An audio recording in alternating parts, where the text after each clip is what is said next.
할렐루야, 사랑하는 여러분 반갑습니다. 온라인을 통해서 예배를 드리시는 모든 분들도 주의 이름으로 사랑하고 축복하고 환영하고 너무나도 반갑습니다. 오늘 특별히 하나님의 말씀 가운데 임재해 주셔서 우리의 눈을 열어주시고 우리 마음을 열어주시고 은혜의 문을 열어주시고 하늘 문을 열어주시는 복된 시간 되기를 주의 이름으로 축원합니다. 우리 요한계시록 말씀 들을 때 좀 쉽지 않지만 하나님께서 성령께서 깨닫게 해주시고 하나님께서 열어주신 부분만 하나님께서 가르쳐 주시고 하나님께서 알게 하시는 그 부분까지 우리가 나아갈 수 있는 힘있게 제 말씀으로 이 마지막 때를 살아갈 수 있는 복된 교회 되기를 주의 이름으로 축복합니다. 우리 7 나팔 심판 전에 어떤 심판이 있었죠? 7 인의 심판이 있었습니다.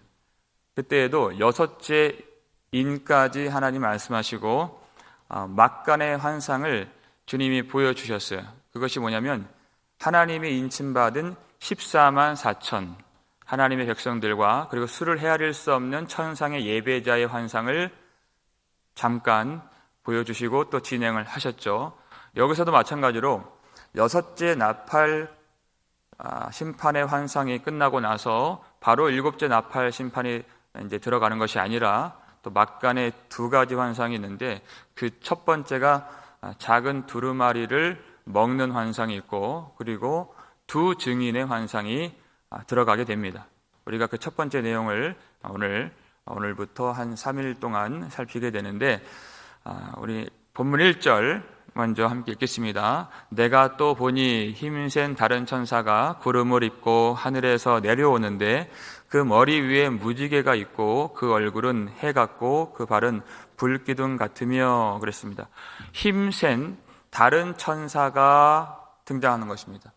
힘 있는 천사가 요한계시록 5장 2절에서 크게 외치는 말이 있었습니다. 이 두루마리를 누가 이 두루마리를 펴며 인을 떼기에 합당하냐 하고서 외치는 그런 힘 있는 천사가 있었는데 힘센 다른 천사가 이렇게 나오는 것이에요. 또 그 두루마리와 관련된 힘센 다른 천사인데 구체적으로 설명을 해주는 내용들을 보니까 여러분 누가 좀 떠오르십니까? 구름을 입고 있다 했어요. 가장 먼저 떠올려지는 것이 예수님께서 구름을 타고 오신다 하는 그 말씀이 먼저 생각이 나고 또 그 머리에는 무지개가 있다. 무지개가 있다는 거에서 우리가 힌트를 얻을 수 있는데 에스겔 1장 28절 말씀입니다. 함께 읽겠습니다. 그 사방 광채의 모양은 비 오는 날 구름에 있는 무지개 같으니 이는 여호와의 영광의 형상의 모양이라 이런 말씀이 있어요. 구름도 여호와의 영광을 눈으로 가시적으로 볼 수 있는 그런 현상이죠. 근데 무지개도 여호와의 영광의 형상, 여호와의 특별히 자비하심과 하나님의 언약을 우리에게 보여주는 그런 영광의 형상이라 이렇게 말하고 있습니다. 그런데 그 얼굴은 또 해 같고 이런 말씀이 있어요. 예수 그리스도의 그 얼굴에서 해가 힘있게 비치는 것 같더라. 요한이 그 환상을 또 본 적이 있는데 그 말씀이 생각이 나고 네 번째, 발은 불기둥 같으며 이렇게 되어 있습니다. 우리 에스겔 아까 봤던 말씀 1장 27절 말씀 볼까요? 바로 전절인데 함께 읽겠습니다. 그 허리 아래의 모양도 불 같아서 사방으로 광채가 나며 다리가 불기둥 같다. 하나님께서 이스라엘 백성들 인도하실 때 불기둥으로 인도하시고 그들을 보호해 주셨죠. 하나님의 임재의 그런 모습입니다. 요한계시록 안에서는 예수 그리스도를 천사로 말한 적이 없어요. 그렇기 때문에 우리가 섣불리 우리 성자 예수님이다 라고 말하기에는 조금 아직까지는 무리가 있습니다만 우리가 하나님께서 보여주시는 부분만 본다 그랬죠. 이 존재는 하나님의 영광을 위해서, 하나님의 자비를 위해서, 하나님의 임재의 어떤 현상으로서 하나님의 능력을 나타낼 수 있는 힘 있는 천사라 이렇게 우리가 볼 수 있는 것입니다. 왜냐하면 하늘에서 내려왔다 하는 그 말은 하늘에서 떨어졌다 하는 그 말과 다른 것입니다. 하늘에서 떨어진 어떤 천사도 있었죠. 타락한 천사도 있는 반면에 하나님의 영광과 권능을 나타내는 그리고 하나님의 힘을 어느 정도 소유한 힘 있는 천사가 오늘 이 본문에서 어떤 일을 하는가, 우리가 먼저 2절 말씀 다시 한번 보겠습니다. 그 손에는 펴놓인 작은 두루마리를 들고 그 오른발은 바다를 밟고 왼발은 땅을 밟고 이렇게 되어 있어요. 여기서도 작은 두루마리를 들고 있다 했습니다. 요한계시록 5장에 나오는 그때부터 이제 7인의 심판에 처음 등장하게 되는 그 두루마리. 근데 여기서는 작은 두루마리를 들고 있다 그랬습니다. 하나님의 오른손에 들려있던 그 두루마리가 예수 그리스도께서 그것을 취하시고 난 다음에 일찍이 죽임당하신 예수 그리스도께서 인을 떼심으로써 그 두루마리가 계시가 되고 심판이 시작되었습니다. 그 두루마리 안에는 하나님의 구속의 뜻과 심판의 뜻이 빼곡하게 기록이 되어 있었던 그 두루마리, 하나님의 일에 대해서 다 적혀 있는 그것인데, 여기서는 작은 두루마리라고 되어 있습니다. 그것을 우리에게 주셔서 우리가 받을 수 있는 그 말씀으로 주신 두루마리가 작은 두루마리입니다. 우리는 하나님의 그 모든 구속의 뜻과 하나님의 모든 영광의 계획들을 다 받고 다 알 수가 없어요. 그것은 예수님이 다시 오시고 하나님 나라에 들어가게 되면은 그것을 알아가게 되는 것입니다. 이 땅에서 우리에게 주신 그 부분만큼만 알 수가 있는데, 그래서 여기에서는 우리에게 그것을 말씀으로 주셨을 때를 말씀하시는 작은 두루마리라고 표현이 된 것입니다. 그것을 들고 있는 천사가 오른발은 바다를 밟고 왼발은 땅을 밟고 있다. 이 말씀이 온 땅, 하나님이 만드신 모든 세상 피조 세계에 이 말씀이 필요하고, 이 말씀이 전파되어야 하고, 이 말씀이 온 땅에 선포되어야 하나님이 계획하신 회복의 때와 구원의 영광을 누릴 수가 있다는 것입니다. 그래서 하나님의 힘 있는 천사가 모든 세상을 밟고 있는 환상을 보여주시는 것이에요. 반드시 이 말씀은 전파되어야 하고, 그리고 이 말씀을 전파하시는 분은 하나님이시고, 우리가 홀로 이 말씀을 전하는 것이 아닙니다. 우리가 이 일을 우리의 능력으로 감당하는 것이 아닙니다. 하나님이 그 일을 모든 세계를 만드신 창조의 능력으로, 그리고 성령의 능력으로 그 일을 이루실 것이기 때문에 우리가 담대함으로 이 말씀을 먼저 받고 그리고 전할 수 있어야 하는 것입니다. 3절 말씀 한번 볼까요? 하나님 어떠한 분이신가 읽겠습니다. 사자가 부르짖는 것 같이 큰 소리로 외치니 그가 외칠 때 7 우레가 그 소리를 내어 말하더라 그랬어요. 사자가 부르짖는 것 같이 큰 소리로 외치니 그랬어요. 여러분, 구약 성경을 잘 아는 사람은 이 말씀으로 이렇게 생각나는 그런 본문들이 있습니다. 사자가 부르짖는 것 같이. 우리 호세아서 11장 10절을 볼까요? 읽겠습니다. 그들은 사자처럼 소리를 내시는 여호와를 따를 것이라. 여호와께서 소리를 내시면 자손들이 서쪽에서부터 떨며 오되 그랬습니다. 이 소리는 누구의 소리입니까? 하나님의 소리, 여호와의 소리라는 것이. 사자처럼 소리를 내시는 여호와를 따를 것이라 그렇게 됐어요. 여러분, 하나님의 소리는 그렇게 크고 거룩하고 위엄이 가득한 소리입니다. 우리가 예배 가운데 하나님의 음성을 듣고 하나님 말씀을 받는다는 것은 사자와 같이 큰 위엄으로 그 음성을 바라시는 하나님을 경험하는 시간이 되는 것입니다. 그러면 하나님께서 구원하시기로 작정하신 하나님의 자손들이 하나님 앞에 떨며 돌아오게 되어 있는 것입니다. 우리 아모스서 3장 8절을 볼까요? 함께 읽겠습니다. 사자가 부르짖은즉 누가 두려워하지 아니하겠느냐?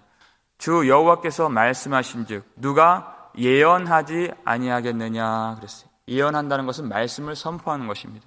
왜 하나님의 이 복음의 말씀과 복음의 말씀은 구원의 말씀과 심판의 말씀과 회개의 말씀을 말씀하는 것인데 왜 그것을 말하지 않는가? 사자와 같이 부르짖으시는 하나님의 말씀, 여호와의 말씀을 듣지 못했기 때문에 그 복음을 그리고 그 심판의 말씀을 전하지 못하는 것입니다. 하나님의 말씀이 들리면 그 어떤 세상의 소리나 사람의 판단이나 사람의 말이 들리지가 않는 것입니다. 우리가 먼저 회복해야 할 음성은 사자와 같이 부르짖으시고 포효하시는 듯이 말씀하시는 하나님의 거룩한 말씀입니다. 사람들이 하나님의 말씀을 예언하지 않고 말씀을 전하지 않고 왜 방자히 살아가며 우상 앞에 절하고 탐욕을 갖고 음란에 빠지고 정욕에 빠지게 됩니까? 하나님의 부르짖는 말씀을 듣지 못하기 때문에 그런 것입니다. 우리가 왜 이 아침부터 새벽을 깨워서 하나님 앞에 나왔습니까? 하나님이 부르짖으시는 그 음성을 듣기 위해서 하나님이 불러주신 것입니다. 하나님이 보내주신 것입니다. 많은 세상의 사람들은 그리고 말씀을 전하는 사람들은 그 사자와 같이 포효하시는 그리고 부르짖으시는 하나님의 음성을 듣지 못하기 때문에 사람이 두려워요. 말씀이 은혜가 된다, 은혜가 안 된다. 그 평가가 두려운 것입니다. 그러니까 그 말씀을 있는 그대로 전할 수가 없는 것입니다. 말씀을 전하다 보면 마음이 눌리고 그리고 여러 가지 시험과 공격을 받는다는 생각이 듭니다. 많은 미혹이 있고 많은 장애가 있고 많은 걸림돌이 있습니다. 그런데 한 가지 이 말씀을 전할 수 있도록 다시 강단에 서서 하나님이 이 말씀을 전할 수 있도록 하시는 근거가 무엇이냐? 하나님이 우리를 보내셨다는 사실인 것입니다. 그것은 사람이 하는 일이 아닙니다. 하나님이 저를 보내셨고 하나님이 여러분을 보내셨기 때문에 우리는 하나님 앞에서 말씀을 전하고 말씀을 받는 것입니다. 세상에서 건진받았고 세상에 속한 사람들이 아니기 때문에 하늘의 신령한 말씀이 필요한 교회를 위하여서 이 말씀이 오늘도 선포되는 것이고 많은 공격과 눌림과 시험이 있지만 하나님께서 사자와 같이 부르짖으시는 이 말씀을 우리가 전하지 않을 수가 없는 것입니다. 여러분, 하나님이 왜 사자와 같이 부르짖으십니까? 여러분, 누가 부르짖습니까? 답답한 사람이 부르짖는 것이에요. 그리고 다급한 사람이 부르짖는 것입니다. 하나님이 무엇이 부족하셔서 그렇게 답답한 마음으로 부르짖으셔야 합니까? 부르짖어야 할 사람들은 우리입니다. 우리가 은혜가 필요하고 우리가 지금 죽게 되었고 우리가 하나님의 도우심이 필요한 자들입니다. 그런데 하나님이 부르짖으시고 하나님이 그렇게 포효하신다 그랬어요. 왜냐하면 우리가 구원을 받아야 하기 때문에 그렇습니다. 우리가 심판을 당하지 아니하고 하나님 앞에 서야 하기 때문에, 그런데 그 심판이 너무나도 임박하였기 때문에 하나님이 부르짖으실 수밖에 없으셨던 것입니다. 예레미야 20장 9절 말씀을 보시죠. 읽겠습니다. 내가 다시는 여호와를 선포하지 아니하며 그의 이름으로 말하지 아니하리라 하면 나의 마음이 불붙는 것 같아서 골수에 사무치니 답답하여 견딜 수가 없나이다 그랬어요.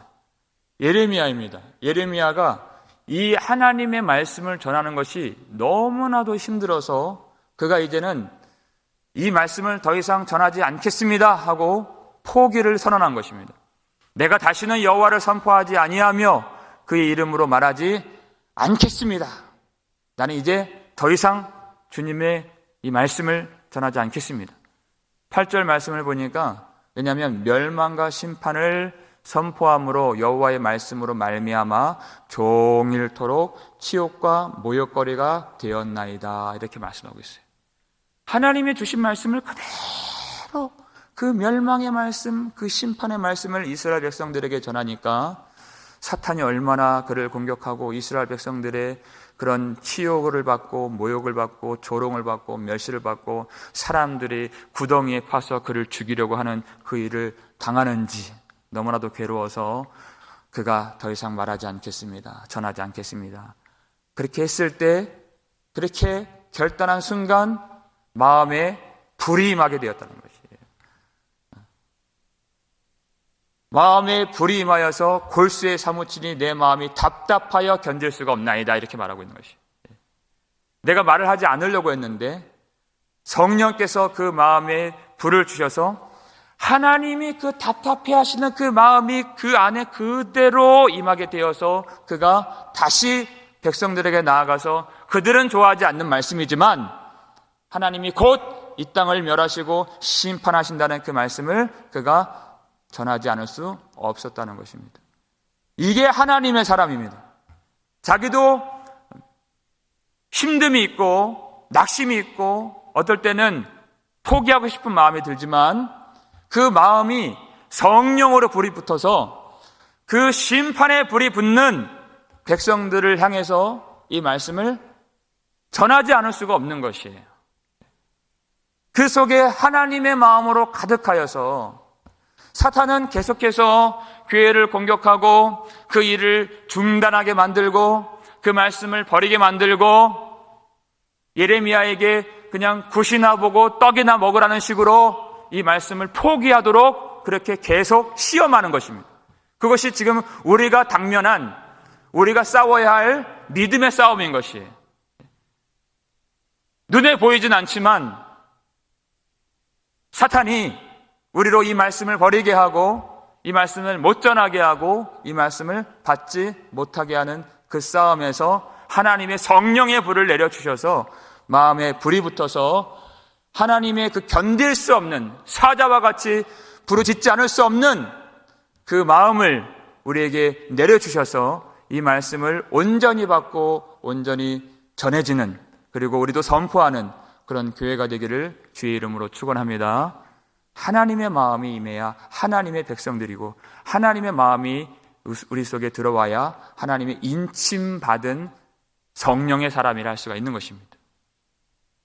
이 힘센 천사가 그 마음으로 부르짖으면서 소리를 외친 것입니다. 그랬더니 이 3절 후반절을 보니까 그가 외칠 때 그랬어요. 7 우레가 그 소리를 내어 말하더라 그랬어요. 7 우레가 그 소리를 내어 말하더라. 여러분, 우레소리라고 하는 것을 우리는 유심히 생각을 해야 됩니다. 우레소리는 하나님의 음성이고 하나님이 심판하실 때 바라시는 음성입니다. 이 소리가 많이 나오는 성경이 시편 29편이죠. 3절 4절입니다. 함께 읽겠습니다. 여호와의 소리가 물 위에 있도다. 영광의 하나님이 우레소리를 내시니 여호와는 많은 물 위에 계시도다. 여호와의 소리가 힘 있으며 여호와의 소리가 위엄차도다. 아멘. 그랬어요. 우리가 시편 29편 우리가 오래 살폈지만 여기에서 여호와의 소리가 7번 나와요. 그런데 여호와의 소리가 백향목을 꺾으시며, 여러분 기억나십니까? 여호와의 소리가 땅을 진동하시며 여호와의 소리가 불을 가르시며, 이렇게 심판하시는 여호와의 위엄찬 소리가 계속 등장하는 말씀입니다. 7번. 여기도 7 우레의 그 음성이 나왔다고 그랬어요. 그런데 요한에게 이 7 우레가 뭐라고 명령하는가? 우리가 마지막으로 4절 말씀 살피겠습니다. 본문 읽겠습니다. 7 우레가 말을 할 때 내가 기록하려고 하다가 곧 들으니 하늘에서 소리가 나서 말하기를 7 우레가 말한 것을 임봉하고 기록하지 말라 하더라 그랬어요. 여러분, 요한이 받은 사명은요, 요한에게 보여주신 환상 본 것 그대로 기록하라예요. 그리고 지금 있는 일과 장차 되어질 일들을 다 보고 기록하여서 7 교회에 전하여서 그들로 깨닫게 하고 마지막 때를 준비하게 하라. 이것이 요한계시록입니다. 그런데 7 우레가 뭐라고 말을 했습니까? 요한이 하나님 주신 명령대로 다 받아서 기록을 하려고 했는데 그것을 7 우레가 말한 것을 임봉하고 기록하지 말라. 적지 말라. 왜 이런 말씀을 주셨을까? 여러분 이사야서 8장 16절을 보겠습니다. 읽겠습니다. 너는 증거의 말씀을 싸매며 율법을 내 제자들 가운데에서 봉함하라. 이 말씀이 나옵니다. 하나님께서 왜 이 말씀을 봉하라고 하셨는가? 여러분 하나님의 마음을 여러분 읽으셔야 됩니다. 하나님이 말씀을 봉하라고 하실 때가 있습니다. 말씀을 닫으라고 하실 때가 있는 것이. 왜냐하면 이 때가 너무나도 임박하여서 말씀을 적고 말씀을 전하고 말씀을 깨우칠 시간조차도 없는 것이 너무나도 마지막 때가 가까워서 이제는 하나님의 말씀이 닫혀지는 것입니다. 여러분 말씀이 닫혀지면 하나님의 심판이 오는 것이. 특별히 이사야서를 보게 되면은 하나님의 말씀을 이 사람들이 귀하게 여기질 않았습니다.